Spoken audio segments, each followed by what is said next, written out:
लालबागच्या राजाच्या विसर्जन सोहळ्याचं हे थेट प्रक्षेपण आपण बघतोय।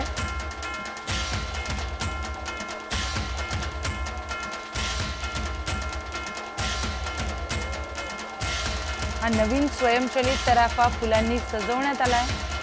हा तराफा आता बाप्पांजवळ पोहोचलेला आहे। बाप्पांची मूर्ती यावर बसवण्यात येईल, बाप्पा याच्यावर विराजमान होतील आणि त्यानंतर बाप्पांना निरोप देण्यात येणार आहे।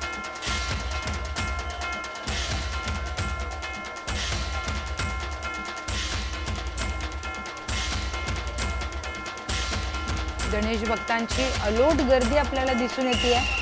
बाप्पांना निरोप देण्यासाठी ही गर्दी तिथे जमा झाली आहे।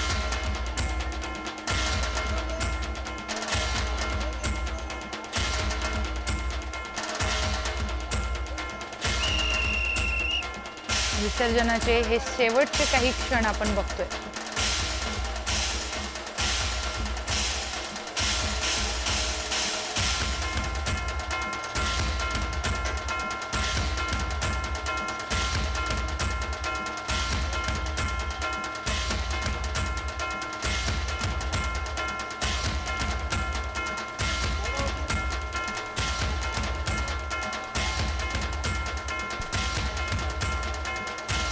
ढोल ताशांचा गजर सुरूच आहे, त्याचा देखील आवाज येतोय। त्याचबरोबर गणपती बाप्पा मोरयाचा जयघोष देखील ऐकायला आपल्याला मिळतोय।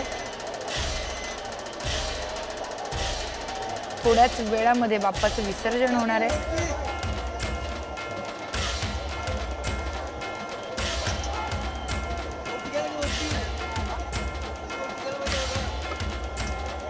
लालबागच्या राजाच्या रथावर अनंत अंबानी देखील उपस्थित आहेत। लालबागच्या राजाला पाहण्यासाठी गिरगाव चौपाटीवर मोठी गर्दी पाहायला मिळते आपल्याला।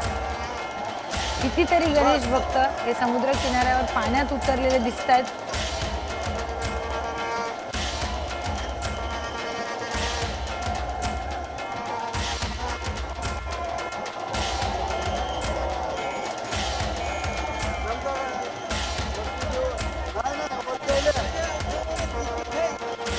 10 दिवसांचे गणपती बाप्पा आज आपला निरोप घेत आहेत, त्यामुळे मोठ्या प्रमाणामध्ये लोकांची तिथे गर्दी झालेली आहे।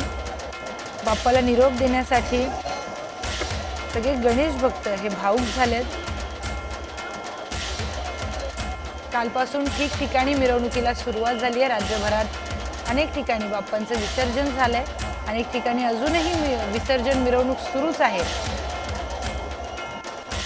मुंबईच्या गिरगाव चौपाटीची ही दृश्य आपण बघतोय। मुंबई आणि पुणे दोन ठिकाणचे दृश्य आपण बघतोय। दोन्ही शहरामध्ये गणेशोत्सव हा मोठ्या प्रमाणामध्ये प्रचंड उत्साहात साजरा करण्यात येतो। दोन्ही ठिकाणची पद्धत थोड्याफार फरकाने वेगळी असेल तरी मोठ्या प्रमाणामध्ये गणेशोत्सव हा साजरा करण्यात येतो। पुण्यातले आपण काही दृश्य बघतोय। पुण्यामध्ये देखील अजून मिरवणूक सुरूच आहे। कालपासून त्याला सुरुवात झाली होती।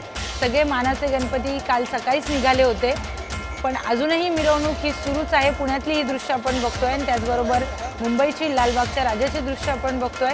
एकीकडे लालबागचा राजा हा अरबी समुद्राजवळ पोहोचलेला आहे, गिरगाव चौपाटीची जी दृश्य आहेत, आणि दुसरीकडे पुण्याची काही दृश्य आपण बघतोय। पुण्यामध्ये देखील मिरवणूक अजूनही सुरूच आहे। संपूर्ण पुणे शहर हे गुलालमध्ये पूर्णपणे न्हावून निघाल्याचं आपण बघत होतो। कालपासूनच त्याची अनेक दृश्य आपण पाहिली। दिवसभर पुण्याच्या मिरवणुकीमध्ये नेमकं काय सगळं होतंय ते आपण पाहिलं। विसर्जनापूर्वी भक्तांनी बाप्पांची मनोभावे पूजा देखील पुण्यामध्ये झालेली आहे। अनेक सार्वजनिक गणपती मंडळाचा बाप्पाचं तिथे विसर्जन झालं। पुण्यामध्ये देखील प्रचंड गर्दी दिसून आलेली होती।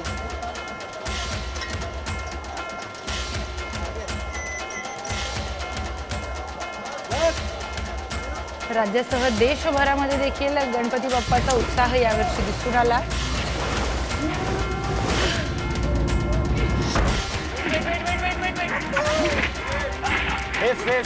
थेट प्रक्षेपण लालबागच्या राजाचं आपण बघतोय। त्याचबरोबर इतरही सार्वजनिक मंडळाचे गणपती बाप्पा आणि त्यांच्या मोठ्या मोठ्या मूर्त्या आपल्याला बघायला मिळाल्यात। यावर्षी अनेक वेगवेगळ्या आकाराच्या मूर्त्या ह्या आकर्षण ठरलेल्या आहेत।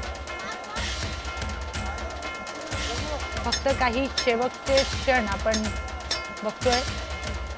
हे काही शेवटचे क्षण आहेत. त्यानंतर बाप्पाला निरोप देण्यात येईल आणि पुन्हा वर्षभरासाठी बाप्पा हे जातील आणि पुढच्या वर्षी आता ते आपल्याला भेटणार आहे.